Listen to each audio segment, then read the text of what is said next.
بسم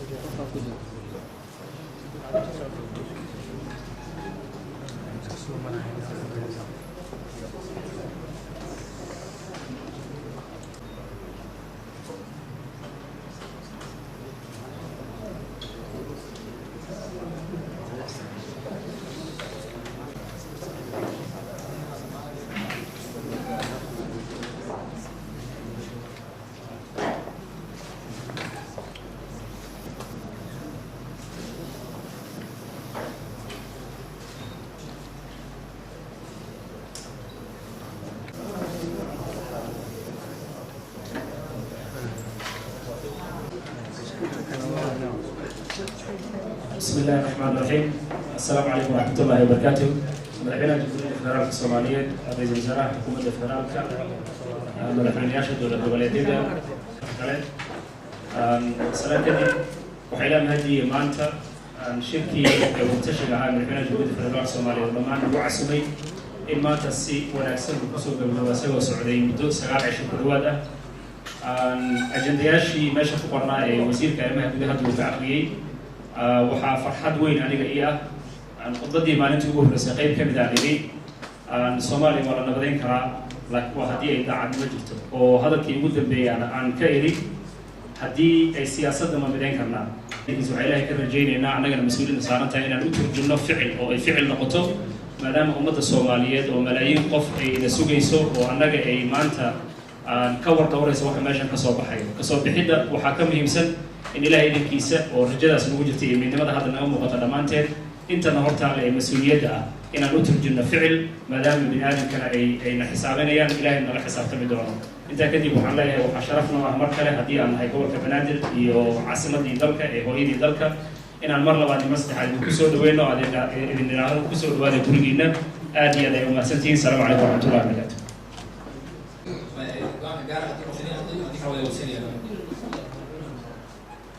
كان حسينيا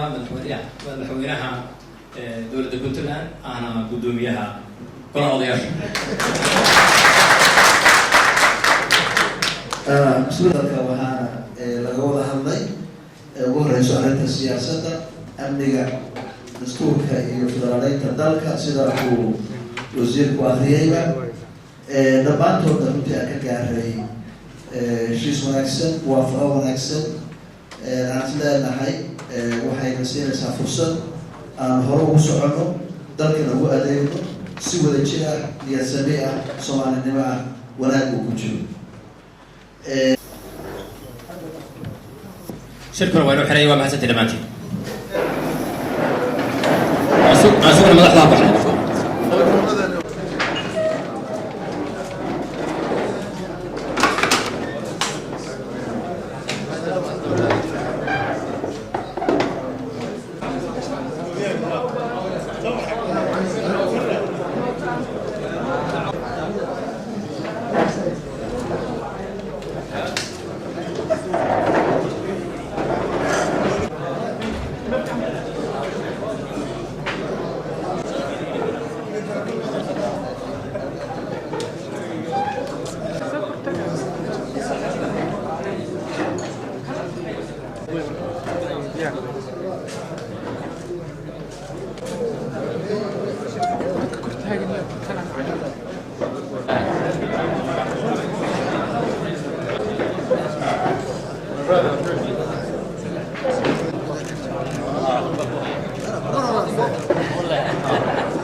فوربك لنسألنهم أجمعين عما كانوا يعملون فاشفع الله إلها آخر فسوف يعلمون ولقد نعلم أنك يضيق صدرك بما يقولون فسبح بحمد ربك واعبد ربك حتى يأتيك اليقين. ciidamada wasiirada iyo madaxda kale ee ka socda iyaguna dowlad goboleedyada marti sharafta maanta si guul ah halkaan aan kusoo gabagabayno aad iyo aad bay sharaf u tahay intaana wax kala gelin waxaan jeclahay madaxda Soomaalida ee meesha wada tashiga ugu jirtay waxay ka gaareen heshiis dhammaan qodobadii ajadaha ku jiray ay ka wada hadlayeen dhowrkii beri ugu dambeysay waxaan jeclahay ee lagu heshiiyey waxay ahaayeen 6 qodob waan toddobaadkii hore ama dhowr beri ka hor halkaan aan ku ansixinay dardargelinta nabadgelyada iyo la dagaalanka argagixisada horumarinta hanaanka federaaleynta dalka dardargelinta dib u eegista dastuurka iyo abuurista jawi hanaan wada jir ah geedi socodka doorashooyinka 2020 xoojinta wada shaqaynta dowladda federaalka ah iyo dowladaha xubnaha ka mashaariicda horumarineed iyo gargaarka bini'aadanimo sidoo loo gaarsiin lahaa qodobadaas oo dhan madaxdu waxay ka gaareen heshiis waxayna ku heshiiyeen qodobada soo socota kow qodobka siyaasadda waxa lagu heshiiyey in lagu wada shaqeeyo jawi ku dhisan kalsooni midnimo dulqaad isu tanaasul wada tashi iyo mas'uuliyad wadareed in la xoojiyo xiriirka iyo wada shaqaynta dowladda federaalka dowladaha xubnaha ka iyo gobolka banaadir la iskuna ixtiraamo mas'uuliyadaha dastuuriga ah ee la kala leeyahay iyo kuwa wadaaga ah in la ilaaliyo xasiloonida siyaasadeed ee dalka iyo wadajirka si loola dagaallamo argagixisada in laga fogaado lana joojiyo wax kasta oo keeni kara shaki iyo xasaasiyad siyaasadeed saameynna ku yeelan kara deganaanshaha wada shaqaynta iyo iskaashiga dowladda federaalka iyo dowladaha xubnaha ka iyo gobolka banaadir arrimaha amniga laba qodob weeye kow in la adkeeyo amniga dalka meelna looga soo wada jeesto xoreynta dalka iyo la dagaalanka argagixisada in lala yimaado qorshe dhammaystiran oo wada jir ah oo lagula dagaalamayo argagixisada heer federaal iyo heer dowlad goboleed iyo gobolka banaadir baa lana xoojiyo ciidamada dowladaha xubnaha ka ah dowladda gobolka banaadir xubnaha ka ah dowladda federaalka iyo gobolka banaadir tababar ahaan iyo agab ahaanba iyadoo laga faa'iideysanayo shirkii wada tashiga dowladda federaalka iyo dowladaha xubnaha ka iyo gobolka banaadir ayaa waxaa la qabtay kulankii saddexaad ee amniga qaranka labadii bishii 11 ee sanadkan waxaana goluhu isku raacay in guluf colaadeed oo midaysan lagu qaado argagixisada waxaa goluhu u ballamay in 3 bisha December ee ku soo aadan la isugu yimaado kulan kale magaalada Muqdisho dhinaca dhismaha ciidanka qaranka in la dardargeliyo hirgelinta qorshaha amniga qaranka isla markaana dib loo eego lana adkeeyo meelaha gaabisku ka jiro heshiisyadii hore ee security architecture-ka in la dardargeliyo dhismaha ciidan qaran oo isku dhaf ah ka madax bannaan siyaasad sumad qabiil lehna caqiido iyo mabda wadaninimo agab iyo tababar waafi ah waxaa golaha amniga qaranku isku raacay in dib u qaabaynta qaybaha xoogga dalka Soomaaliyeed la dhammaystiro muddo bil gudaheeda iyadoo la fulinayo amarka wasaaradda gaashaandhigga lana tixraacayo heshiiskii bishii abriil 16-keedii ee qaab dhismeedka amniga qaranka waxaa la isku raacay in guddiga farsamada ee golaha amniga qaranku la yimaado qorshe cad oo ku aadan qaybinta ciidanka booliiska iyo ciidamada ilaalinta xeebaha shirka December ee ku soo socda arrimaha federaalka waxaa la isku raacay in la sameeyo guddi farsamo iyo khuburo heer federaal iyo heer dowlad goboleed iyo gobolka banaadir oo kala shaqeeya wasaaradda arrimaha gudaha federaalka iyo dib u heshiisiinta wasaaradda dastuurka iyo hay'adaha kale ee arrintan ay qusayso si ay uga soo tala bixiyaan hirgelinta iyo ku dhaqanka nidaamka federaalka ah kala qeexidda iyo qaybsiga awoodaha federaalka iyo khayraadka si heshiis guud iyo isfaham siyaasadeed oo dhammaystiran looga gaaro arrimaha federaalka muddo 6 bilood gudahooda in golaha baarlamaanka aqalka sare kaalin muhiim ah ku yeesho hirgelinta federaalka hindisi sharciyeedyada cusubi waxay ka bilaaban karaan labada aqal ee baarlamaankaba waana inay labada aqalba ansixiyaan hindisi sharciyeedyada ka hor inta aan madaxweynaha jamhuuriyadda federaalku saxiixin in hindisi sharciyeedyada lagala tashado dowladaha xubnaha ka ah dowladda federaalka gobolka Banaadir iyo guddiyadooda farsamo ee golaha ka hor inta aan la horkeenin golayaasha baarlamaanka iyo xukuumadda federaalka si aysan caqabad ugu iman dhaqangelintooda in la kordhiyo xarumaha federaalka ee dowladaha xubnaha ka ah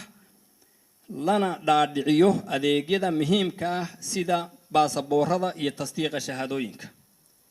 in la dedejiyo dhismayaasha golayaasha deegaanka lana kordhiyo aqoontooda iyo tayadooda si bulshadu talo iyo cod ugu yeelato adeegyada asaasiga u ah noloshooda arrimaha doorashooyinka 2020 in si wada jir ah loola shaqeeyo talana laga yeesho sidii dalka doorasho hal cod iyo hal qof ay uga dhici lahayd lana abuuro jawi arrintaas suurtageliya in guddiga doorashooyinka qaranku ku sameeyo wada tashiyo loo dhan yahay 9 maalmood gudahood si heshiis siyaasadeed looga gaaro caqabadaha hortaagan doorashooyinka in gacan buuxda la siiyo guddiga doorashooyinka qaranka lana raadiyo dhaqaale lagu fuliyo doorashada 2020 iyadoo la isku tashanayo beesha caalamkana la kaashanayo waxaan ku bogaadinaynaa maamulka Somaliland habsami u socodka ololaha doorashada oo ay ka muuqato xasilooni siyaasadeed waxaana rajaynaynaa inay si nabadgelyo ah ku dhamaato arrimaha la xiriira dib u eegista dastuurka waxaa lagu heshiiyey in dawladdu maalgeliso dib u eegista dastuurka si loo hubiyo lahaanshaha geedi socodka dastuurka laguna daro miisaaniyadda 2018 waxaa lagu heshiiyey in baarlamaanka dowladaha xubnaha ka ah waxaa lagu heshiiyey in baarlamaanada dowladaha xubnaha ka ah dowladda federaalku kaalin ku yeeshaan dhammaystirka dib u eegista dastuurka ka hor inta aan la horkeenin golayaasha baarlamaanka iyo xukuumadda federaalka si loo hubiyo kalsooni shacab iyo wada tashi buuxa in la xoojiyo guddiga madaxa bannaan ee dib u eegista dastuurka tiro ahaan iyo tayo ahaanba in laga shaqeeyo iswaafajinta dastuurka dowladda federaalka iyo dowladaha xubnaha ka ah in la dedejiyo golaha adeega garsoorka federaalka lagana yeesho wada tashi loo dhan yahay arrimaha mashaariicda horumarineed iyo gargaarka bini'aadanimo iyadana waxa lagu heshiiyey qodobada soo socda waa in mashaariicda horumarineed gargaarka bini'aadanimo iyo deeqaha maaliyadeed iyo UN-ku ka hawlgalaan dhammaan xarumaha deegaan kasta oo suurtagal ah si adeega loogu dhaweeyo bulshada iyo ugu dambeyn in la dardargeliyo gurmadka bini'aadanimo goobaha ay weli abaaruhu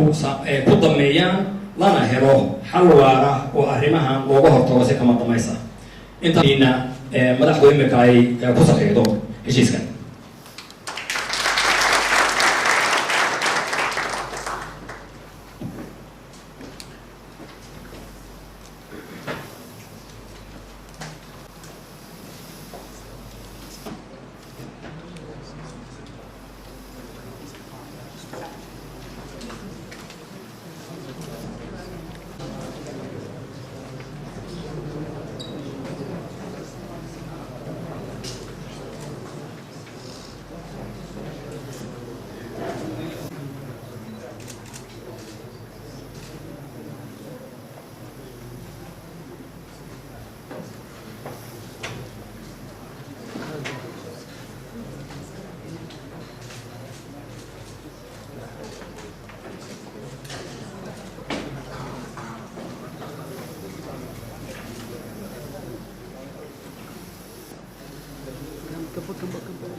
caddaynayana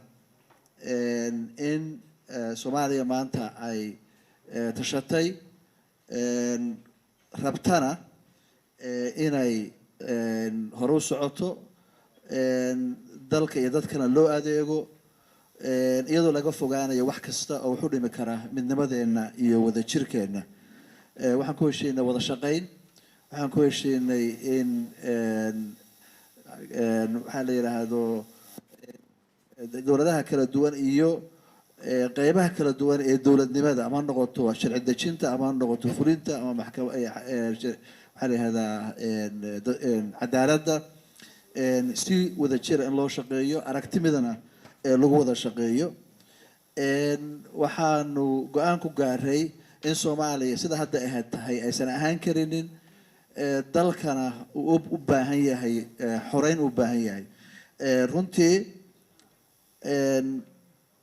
wixii hore loo sameyn jiray haddii dee lagu sii socdo waxay ila tahay wixii awal bal heli jira la helaya. marka inaanu idhaahno marka dalka aan ka sugno AMISOM inay dalka noo xoreyso, waxay ila tahay waxaan go-aan ku gaaray aysan ahayn arrin saxa. in la fahmo in Soomaaliya ay Soomaaliya leedahay, Soomaaliyana ay Soomaaliya xoreyn karto. ciddii kale oo nala joogtahay waa untaakulayn iyo support.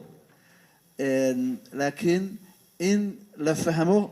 aan islana garanno in dalkani dad leeyahay, dadkiisuna inaga ay yihiin, ilaa anagu aanu marka goosanno inaanu xoreyno oo aanu xasilino oo nabadayno oo dowladayno in aysan ahaan karinin sida kale. weeye waxaanu go-aan ku gaaray in aanu fariin u dirna cadowga iyaga al-shabaab oo ah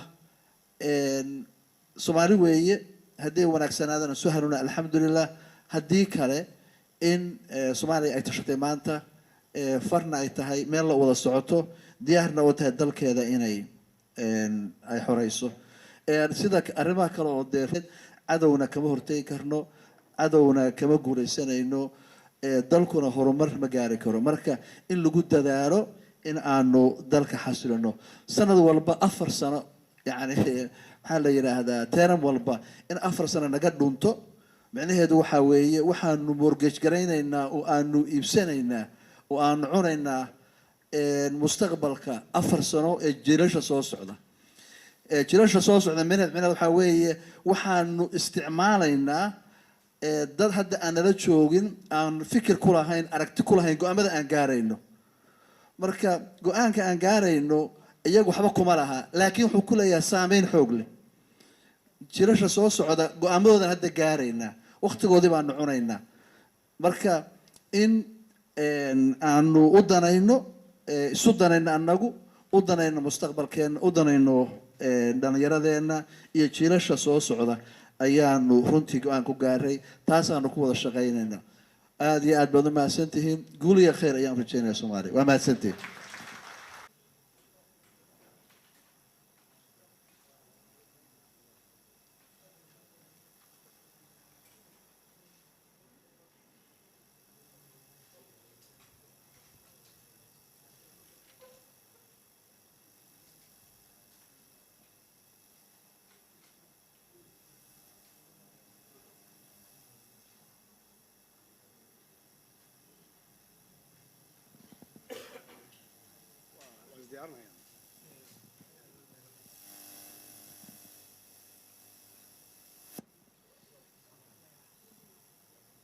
بسم الله الرحمن الرحيم.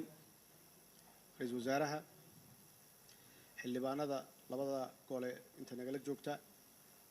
madaxweynayaasha dowlad goboleedyada, gudoomiyaha gobolka Banaadir, wasiirada heer federaal iyo heer dowlad goboleed, marti sharafta mudanayaal marweyn, assalaamu calaykum wa rahmatullaahi wa barakaatuh. waxaan idinkaga mahadcelinayaa sidii habsamida lahayd ee aad noogala soo qayb gasheen shirka wada tashiga ahaa ee maalmahan inoo socday. maanta waxaan u fadhinaa inaan bulshada Soomaaliyeed la wadaagno waxyaabaha ka soo baxay wada tashigii aan isugu nimid. waxaan isugu nimid inaan tashanno, waxaan isugu nimid inaan mas'uuliyadda iyo xilka ay nasaaran oo ummadda naga sugayaan aan u fulino ama u gudano si waafaqsan danaha dalka, dadka iyo diinta. marxaladda aan haatan aan ku sugannahay inooma saamaxayso kala qaybsanaan, kalsooni darro iyo kala shaki. dalkani maanta wuxuu nooga baahan yahay badbaado. dadkeennuna waxay naga dhowrayaan ama naga sugayaan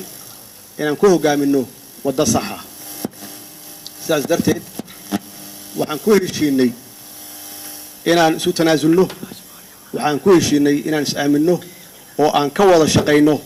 sidii loo ciribtiri lahaa kuwa shacabkeenna maalin walba xasuuqaya, oo ay ugu dambaysay falalkii bahalnimada lahaa ee waxashnimada lahayd ay ka geysteen Zoobe iyo Naasa Hablood. musiibadaani waxay soo jirtay muddo 10 sano ah. sanad walba iyo maalin walba iyo bil walbana waxay naga leynayeen ama naga xasuuqayeen shacabkeen iyagoo dhan marna u abayeelin inuu shacabkaasi ay yihiin dad shaqaalaha iyo dawlad. waxay muujisay inay cadow ku yihiin shacabka Soomaaliyeed guud ahaan. waxay naga laayeen dad aad iyo aad u fara badan. musiibadii October 14keedii runtii waana wada taabatay bacdama ay laayeen hal goob ay ku laayeen dad gaaray 400 dad 400 kor u dhaafayna ku dhaawaceen. waa xaqiiqo, waa culays iyo musiibo aad iyo aad u xun oo kulligeen na wada kicisay oo na wada taabatay. laakiin inta ay nagu sameynayeen wax sahlan ma ahayn. markaan mesela ka soo qaadano sanadkii la soo dhaafay ee 2016 waxay geysteen 50 wax kor u dhaafayo qaraxyo ah. waxay laayeen oo sida ay u laayeen kuwii hadda ugu dambeeyay musiibooyinka ugu dambeeyay ku laayeen dad gaaraya 1000. haddana istaagi maayaan haddaynan u istaagin oo aynan ka hor imaan ka dawlad ahaan iyo shacab ahaan. sida hadda ka muuqata fadhigeenna iyo heshiisyada aan gaarnay waa kuwa muujinaya midnimo, oo musiibadii dhacday yaan waxaan ku bedelnay wadajir iyo midnimo. sida ay nooga go'an tahay inaan dalkan aan horay ugu sii soconno. laakiin intaas kuma filna. waxaan doonaynaa inaan u turjino ficil oo aan fulino qorshaha amniga oo aan dhigannay iyo midka siyaasadda si aan u horumarino dhaqaalaha dalka. qof kasta oo Soomaali ah waxaan ka rabnaa in haddii annaga oo madaxda dalka ah aan isla qaadanay istiraatiijiyad iyo qorshe midaysan, iyagana waxaan ka rabnaa shacabka inay kaalintooda ka qaataan, garabna siiyaan ciidamada geesiyiinta ah oo ku jira aagaga frontiga ah si ay uga xoreeyaan shabaabka dalka. dhalinyarada Soomaaliyeed waa inay ka qayb qaataan xoreynta goobaha weli gacanta ugu jira shabaab. hooyooyinka Soomaaliyeed waa inay doorkooda muujiyaan oo ay caanaha iyo biyaha ka dabageeyaan wiilasha iyo gabdhaha ku jira frontiyada dagaalka. culimada waxaan uga fadhinaa oo aan ka sugaynaa inay ku baraarujiyaan shacabkeena Soomaaliyeed oo muslimiinta ah ayna caddeeyaan in al-shabaab aysan diin shaqo ku lahayn. abwaaniinta iyo suugaanada ama fanaaniinta waxaan ka rabnaa inay bulshada guubaabiyaan. guud ahaan qof walba waa inuu kaalintiisa ka soo dhalaalo. waa mahadsantihiin. wasalaamu calaykum waraxmatullaahi wabarakaatuh.